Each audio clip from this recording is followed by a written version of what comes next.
हम देखते हैं कि ये बॉलीवुड हॉलीवुड सेलिब्रिटीज जो रेड कार्पेट में जाते हैं उन लोगों के पिक्चर्स बहुत ज्यादा लोग देखते हैं, और कौन सा पॉप स्टार फेमस है एक बच्चे को भी पता है, बट इस लोग की कौन सी महिलाएं ऐसे हमें हमारे देश को ऐसे आगे ले रहे हैं, इन लोगों को ऐसे लोग डिस्कस भी नहीं करते। मैं 25 साल की हूँ, तो I fall in the category of Gen Z. और ऐसे माना जाता है कि ऐसे एनालिसिस करके देखा गया है कि हमारी जेनरेशन जेन जी जो मतलब 1996 से अभी मतलब 11 साल से अभी 26 साल की उम्र में है अभी जो लोग, उसको वो लोग में ऐसे एनालिसिस करके देखा गया है कि हमारी जेनरेशन हमारी ओल्डर जेनरेशन से काफी मेंटली डिस्टर्ब जेनरेशन है। क्योंकि वैसे मैं रियल लाइफ में भी अपने दोस्तों को देखती हूँ, मैं खुद को भी देख रही हूँ कि हर जगह मैं जिसको देखती हूँ मेरी उम्र की और मेरी आसपास की उम्र की, सब में कोई ना कोई मेंटल डिसऑर्डर और बहुत सारा सफरिंग है। और ये हमारी पेरेंट्स की जनरेशन में मुझे नहीं, मतलब उन लोगों में ये शब्द डिप्रेशन और एंजाइटी और स्ट्रेस इस इन शब्दों से उन लोग इतना परिचित भी नहीं थे। कई पक्ष हैं इसके। पहला तो ये कि ऐसा नहीं है कि जो पिछली पीढ़ियां थीं उनमें मानसिक स्वास्थ्य की समस्या नहीं थी। समस्या है, ये बताने के लिए कोई ऐसा भी तो चाहिए ना जो जो घोषित कर सके कि हाँ है समस्या। तो वो पहले भी था, हो सकता है आज से कम रहा हो, पर पहले ये सब शब्द ही प्रचलन में नहीं थे। ना इनका कोई डायग्नोसिस माने निदान हो सकता था। आज आपको हॉस्पिटल्स में साइकोलॉजिस्ट साइकेट्रिस्ट ये सब मिल जाते हैं, पहले थोड़ी होते थे। काउंसलिंग सुविधाएं आज होती हैं, पहले थोड़ी होती थी। तो पहले ये सब बातें मानी जाती थी कि होती ही नहीं है। अगर ये सब नहीं होती, मेंटल हेल्थ की समस्याएं नहीं होती, तो इतना अंधविश्वास कहाँ से आता? अंधविश्वास अपने आप में एक मेंटल हेल्थ प्रॉब्लम है। ये जो आप देखते हो, और पुराने समय में और ज़्यादा होता था कि बहुत सारी ऐसी धार्मिक भूत प्रेत जादू टोने की जगहें होती हैं, और वहाँ पे जा कर के लोग कोई बाल खोल के औरत बैठ गई है और वैसे ऐसे कर रही है, कोई कुछ कर रहा है, कोई कुछ। तो ये अभी भी होता है, पहले और ज़्यादा होता था। और ऐसा नहीं कि वो कुछ खास जगहों पर ही होता है, वो तो पहले हर गली मोहल्ले में चल रहा होता था ये सब, है ना? वो मेंटल डिजीज़ ही तो है वो सब। तो लेकिन तब उसको कोई मेंटल डिजीज़ बोलता नहीं था, आप बोल देते थे कि ये जो बंदा है ये पजेस्ड है, आविष्ट है ये बंदा, और उसको आप धार्मिक नाम दे देते थे। अब हम जो है उसको एक चिकित्सकीय नाम देते हैं, हम कहते हैं ये एक रोग है। पहले वो रोग नहीं होता था, पहले वो एक दैवीय स्थिति होती थी। तो पहले तो ये कि वो सब तब भी था, ठीक है? तो उनको छोड़ो, ऐसा नहीं है कि वो पीछे वाले कोई बहुत अद्भुत आभा से प्रकाशित हैं और उनको देखो कहो अरे ये महान लोग थे, हम ही रह गए नीचे। अब जो अभी की पीढ़ी है आप लोगों की, उस पर आते हैं। हाँ, वो बात बिल्कुल ठीक कही कि पहले भले ही अंधविश्वास था पर विश्वास तो था। भले ही किसी ऐसे का सहारा था जो सहारा दे ही नहीं सकता, पर ये मान तो सकते थे कि किसी का सहारा है। अब तो बात लगभग खुल गई है कि किसी का सहारा नहीं है, या उसका सहारा नहीं है जिसका सहारा पिछली पीढ़ियों ने माना है। तो जो पुराने ढांचे थे व्यवस्थागत सहारे के, सपोर्ट के, वो तो आपने हटा दिए। नया आप कोई लेकर आए नहीं। मन जो है ना, अहम अपूर्ण होता है, वो मांगता है सहारा। सचमुच वो मांगता है जीवन के लिए एक लक्ष्य। पहले भले ही नकली सहारे थे ज्यादातर, पर कुछ तो थे। आज आपने जान लिया है कि वो सहारे नकली थे। शिक्षा की वजह से, विज्ञान की वजह से, ये सब आपको पता चल गया है कि वो सब जो सहारे थे वो तो नकली थे, तो उनको तो आपने अस्वीकार कर दिया। उन सहारों की जगह कुछ वास्तविक हम ला नहीं पाए। मन की अपूर्णता को भरने के लिए हमने क्या दे दिया उसको? हमने उसको दे दिया भोगवाद।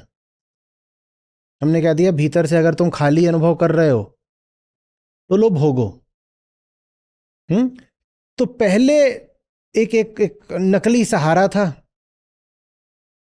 वो हटा दिया। अब कह दिया कि उसकी जगह तुम भोग से भर लो। अब ये जो भोग है ये भीतर की अपूर्णता को भर ही नहीं पा रहा है, आप कितनी भी कोशिश कर लो। और जो पूरी औद्योगिक व्यवस्था है वो इस तरीके की है कि वो आपको भोगने के लिए मजबूर करती रहती है। आपकी पीढ़ी तो खास तौर पर निशाना है। हर तरीके से ये जवान लोगों को ही लक्ष्य बनाया जाता है, फलानी चीज़ आ गई है खरीदो। कोई भी ट्रेंड चल रहा है इन्हीं लोगों को निशाना बना के चलता है। तो वो जो बाहर उत्पादन की पूरी क्षमता तैयार हुई है वो अपने माल की खपत के लिए जवान लोगों को ही लक्ष्य बनाती है। हर चीज़ इन्हीं को लक्ष्य करके दी जाती है, अब ये करो। चाहे चाहे ये हो कि शिक्षा क्या लेनी है तो इन्हीं लोगों को लेकर विज्ञापन आ जाएंगे कि इस तरह की शिक्षा ले लो, ये कर लो। शिक्षा भी ये नहीं कि कोई उच्च शिक्षा, बचपन से ही कि इनको इस तरह के प्ले स्कूल में डाल दो, अब उसके बाद इनको ये सिखा दो, अब इनको अब ये सिखा दो, इनको ये सिखा दो, इंग्लिश स्पीकिंग, वो पर्सनालिटी डेवलपमेंट, ये सारी 50 चीज़ें इनको। फिर उसके बाद अब इनको ये ऐसे तरह के कपड़े मिलने चाहिए, ख़ास तौर पे फलानी चीज़ के अलग कपड़े हैं, इसके अलग कपड़े हैं, इस चीज़ के अलग जूते, उस चीज़ के अलग जूते, 8 तरह के कम से कम अलग अलग जूते होने चाहिए। डांसिंग शूज़ अलग होते हैं, डांसिंग में भी सालसा और भंगड़ा शूज़ अलग होते हैं। और ये सब चल रहा है। तो कोई जा रहे बहुत स्पेसिफिक, मेरी मेरी वो है क्या है, मुझे सालसा शूज़ चाहिए। ठीक है, पहले घर में एक जोड़ी जूता होता था। दूसरा काम आता था वो जिस दिन स्कूल में वो पीटी डे होता था, ठीक है, नहीं तो एक जोड़ी जूता अपना। तो तमाम तरह के भोगवाद का आपको निशाना बनाया जा रहा है और आशा ये दी जा रही है कि इस भोगवाद से जो भीतरी खोखलापन है वो भर जाएगा। वो भरता नहीं, वो भरता नहीं। तो जो एक पारंपरिक सहारा था वो हटा दिया गया। पारंपरिक सहारा था कि विचार में धर्म को रखो और आचरण में समाज को रखो। कि विचार चलना चाहिए धर्म के हिसाब से और आचरण होना चाहिए जो समाज ने व्यवस्था बना दी उसके हिसाब से। वो सब हटा दिया। आप लोग न तो धर्म के हिसाब से आचरण करते, न समाज क्या बोल रहा है इसकी भी, वो जो मतलब पुराने किस्म का जो समाज है उसकी बहुत आप परवाह करते नहीं हो। चलो वो हट गया, कोई बात नहीं। उसके विकल्प में भोग दे दिया गया है। अब ये जो भोग है ये पर्याप्त पड़ नहीं रहा है, तो ले दे के बचा गया है सूनापन, खालीपन। क्या करोगे जिंदगी का? इतनी बड़ी जिंदगी है, निरर्थक, निरुद्देश्य, कुछ नहीं समझ में आता इसका करना क्या है। जो भोगने का कार्यक्रम था वो तो तुम लोग शुरू कर देते हो 5 की उम्र से ही, 25 तक आते आते तो भोगने से ही उकता जाते हो, रिटायर्ड। कितना भोगोगे? भोग भोग के खत्म हो गए। हर प्रकार का भोग जो ये अभी वाली पीढ़ी है ये निपटा चुकी है 25 तक आते आते। मानसिक, आर्थिक, भौतिक, हर तरीके का जो शारीरिक भोग हो सकता है सब निपटा दिया और उससे मिलता कुछ नहीं है। तो अब क्या करोगे? भगवान जैसी एक चीज पहले होती थी उसकी शरण अब जा नहीं सकते, क्योंकि जान गए हो कि वो तो मामला जो है वो कहाँ से आ रहा है, कैसे हो रहा है। क्योंकि इतिहास पढ़ लिया, समाजशास्त्र पढ़ लिया, अर्थशास्त्र पढ़ लिया, तो पूरा समझ में आ गया है कि जो पुरानी व्यवस्था थी वो तो गड़बड़ थी। और ठीक हुआ, अच्छा हुआ, समझ में आ गया। तो अब आप पुरानी व्यवस्था में सम्मिलित तो हो नहीं सकते। जो नई व्यवस्था बनी है वो उत्तेजना तो आपको दे पाती है पर आनंद दे नहीं पाती। तो क्या करोगे फिर? यही होता है कि सर पकड़ के बैठ जाते हो कि अब क्या करें, क्या करें, क्या करें। उसका तो एक ही समाधान है कि उस चीज के पास जाओ जो सचमुच है, जो बस वादा नहीं करती है कि हूं, जो वास्तव में है, उसको सत्य बोलते हैं, द नॉन डुअल ट्रुथ। वो अकेली चीज है जिसके भरोसे जिया जा सकता है और कभी धोखा नहीं देती। धोखा देने के लिए किसी चीज को आपसे बाहर होना चाहिए ना। ये माइक धोखा दे गया, अब बज नहीं रहा। ये गिलास धोखा दे गई, इसमें मक्खी पड़ गई, पेन धोखा दे गया, बाहर की चीजें हैं। नॉन डुअल का मतलब है बाहर है ही नहीं, भीतर है। जो भीतर है वो धोखा नहीं दे सकता, उसके सारी जिंदगी काटी जा सकती है। और जब वो भीतर होता है तो भीतर से आपको पूरी तरह भर देता है। जब भर देता है तो कंजम्पशन की, भोग की उतनी ज़रूरत नहीं पड़ती कि अब ये आ गया है मार्केट में, इसको भी ले आओ, ये भी ले आओ, ट्रेंड क्या है पता करो, फोमो हो जाता है। ये सब ना फिर उतना ज़्यादा आपको प्रभावित नहीं करता। तो पुराने धर्म के हटने के बाद जो नया धर्म आना है उसका बस एक ही नाम हो सकता है, अद्वैत वेदांत। आप लोगों ने क्या करा है कि पुराने वाले को खारिज कर दिया है, लेकिन अभी तक नए वाले का स्वागत नहीं करा है। और आदमी को धर्म तो चाहिए। अहम अपूर्ण है और उसी अपूर्णता में वो चैन से जी नहीं सकता, छटपटाएगा। तो इंसान को धर्म तो चाहिए ही चाहिए। बहुत अच्छा करा नकली धर्म हटाया, पर सिर्फ हटाने भर से थोड़ी होता है, असली वाले को लाना भी तो पड़ेगा। इधर उधर की फालतू की जो बातें चलती थी धर्म के नाम पे, तुम्हारी पीढ़ी उनको नहीं मानती। अभी भी कुछ लोग हैं जो मानते हैं, पर ज्यादातर लोग जो हैं, आप लोगों का नहीं नहीं नहीं, ये बेकार की, हम नहीं मानते। चलो ठीक है, अच्छा करा। पर तुम गीता भी तो नहीं पढ़ते, तुम गीता भी तो नहीं पढ़ते। गीता नहीं पढ़, फिर नहीं शुरुआत करना चाहते, लगता रहे तो बहुत पुरानी किताब है, इसमें क्या रखा है। तो तो दर्शन से ही शुरुआत कर लो।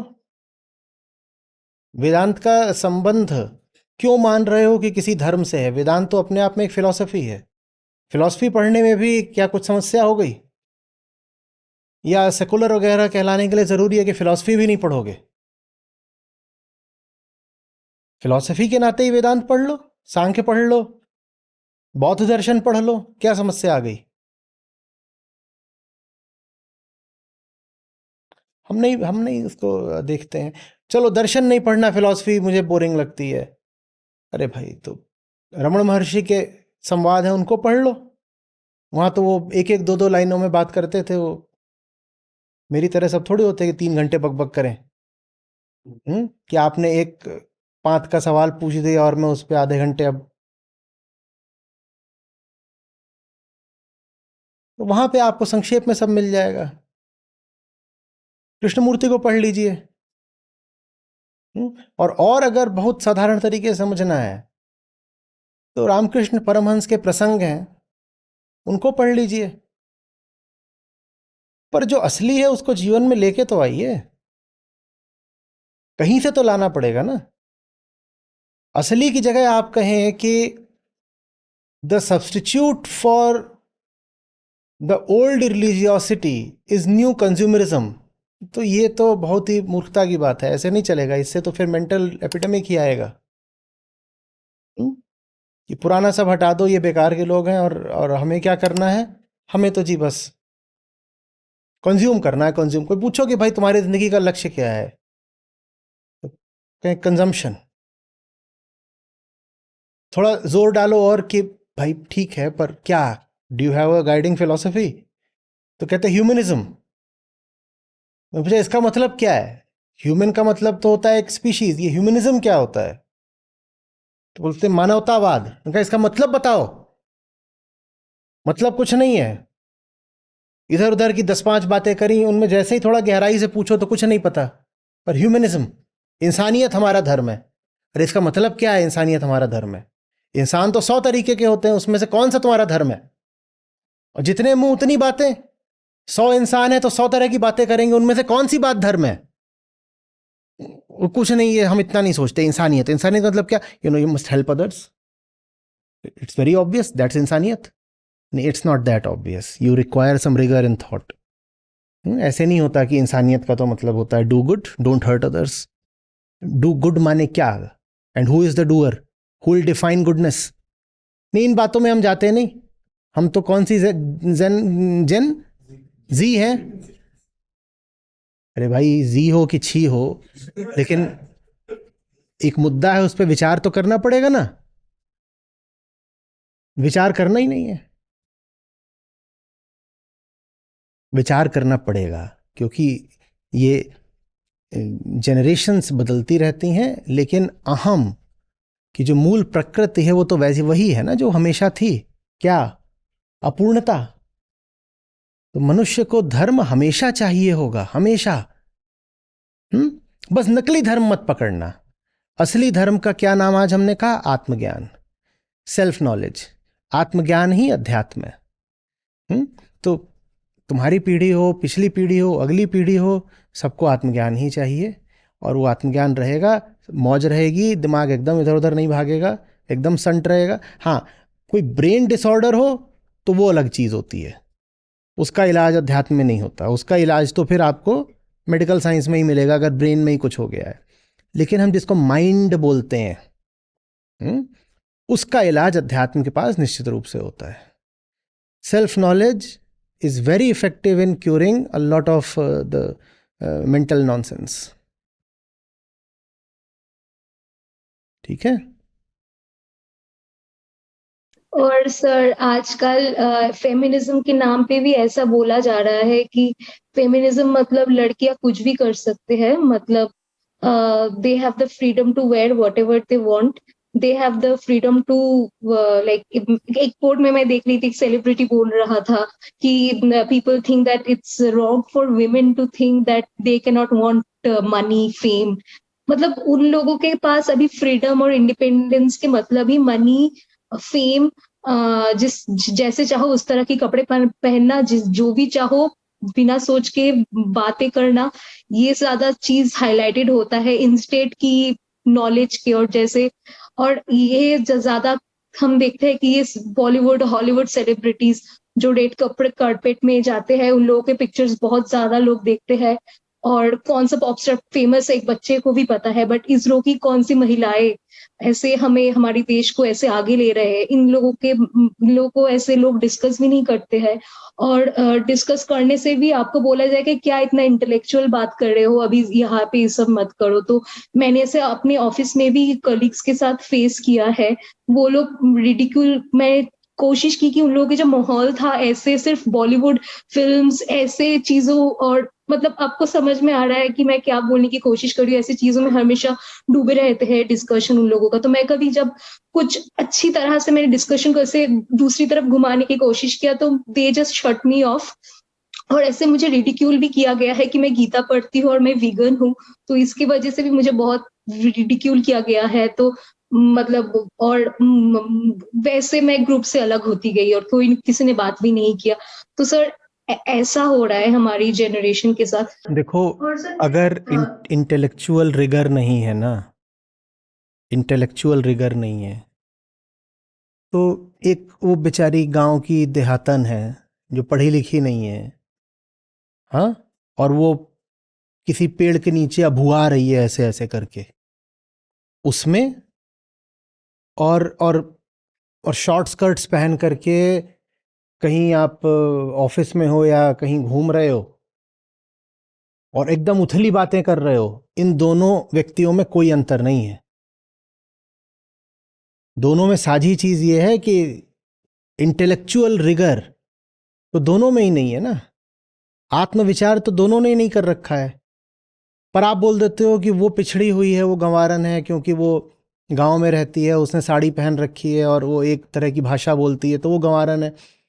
ये भी गंवारन है, ये होगी एमएनसी के ऑफिस में और इसने पहन रखे होंगे आधुनिक वाले कपड़े, पर ये भी गंवारन है। इंसान को इंसान बनाती है उसकी चेतना, गहराई से समझ पाने की उसकी क्षमता। आप होगे सुपर मॉडर्न, पर अगर आप चीजों पर विचार नहीं कर सकते, आप ध्यान नहीं दे सकते, आप समझ नहीं सकते, तो आप गंवारी हो, पशु हो आप। तो वो भी पशुता ही है, बराबर की पशुता, उन दोनों में कोई कोई अंतर नहीं है। देखिए, हम क्या होता है ना, अंतर जहां नहीं होते वहां देख लेते हैं, और जहां होते हैं फिर इसीलिए वहां हमें दिखते नहीं। हम कपड़ों के आधार पे अंतर कर लेते हैं, हम भाषा के आधार पे अंतर कर लेते हैं, है ना, इन सब पे हम अंतर कर लेते हैं। सुपरस्टिशन तो सुपरस्टिशन है। तो कोई बोले भूत होते हैं, सिर्फ यही अंधविश्वास थोड़ी ही है। एक कॉर्पोरेट लेडी बोल रही है जिंदगी मनी के लिए है, ये भी तो अंधविश्वास है। ये दोनों सुपरस्टिशियस हैं, दोनों को इलाज चाहिए, दोनों मेंटली डिस्टर्ब्ड हैं। सुपरस्टिशन माने ऐसी चीज जो फैक्ट नहीं है, तुम्हारी कल्पना भर है, तुम्हें ऐसा लग रहा है, उसको अगर फैक्ट से मिलान करोगे तो तुम उसे सच नहीं पाओगे, उसको सुपरस्टिशन बोलते हैं। आप एक अपना कॉन्सेप्ट बना के बैठे हुए हैं, आपने कभी उसको परखने की, प्रयोग करके, एक्सपेरिमेंट करके उसको जांचने की कोशिश नहीं की, तो आप सुपरस्टिशियस ही तो हो कि नहीं हो। जिंदगी के बारे में आपने कोई मान्यता बना रखी, कुछ भी बना रखी है कि आप 25 के हो गए आपको अब कमाना चाहिए, आप 30 के हो गए आपको बच्चा होना चाहिए, ये सब मान्यता बना रखी है। ये भूत प्रेत की तो मान्यता, और क्या है, ये भूत प्रेत ही तो है। आप ऐसी चीज में विश्वास कर रहे हो जिसको आपने कभी जांच के, जिज्ञासा से, प्रश्न करके कभी परखा ही नहीं, बस आप माने जा रहे हो। जिस चीज को बस माने जा रहे हो वही भूत प्रेत है। प्रमाण कुछ नहीं, बस माने जा रहे हो। तो सुपरस्टिशियस तो हर वो आदमी है जिसके पास आत्मज्ञान नहीं है। आप उसका क्या करोगे? कपड़ों पे मत जाया करो, जहां फर्क नहीं है वहां फर्क मत देखा करो। धूमिल का वक्तव्य था, बहुत फर्क से याद आ रहा है, कि अगर जीवन जीने के पीछे सही तर्क नहीं है तो रामनामी बेच के या रंडियों की दलाली करके खाने में कोई फर्क नहीं है।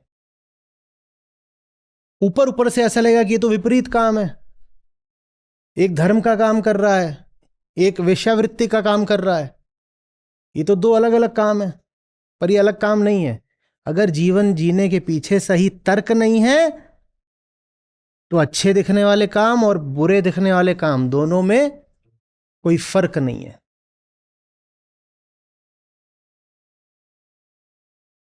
सही तर्क, सही तर्क, उसके लिए चाहिए दर्शन, समझ, फिलॉसफी। सोचना पड़ेगा, किताबों के साथ समय बिताना पड़ेगा, गहरी बातें करनी पड़ेंगी,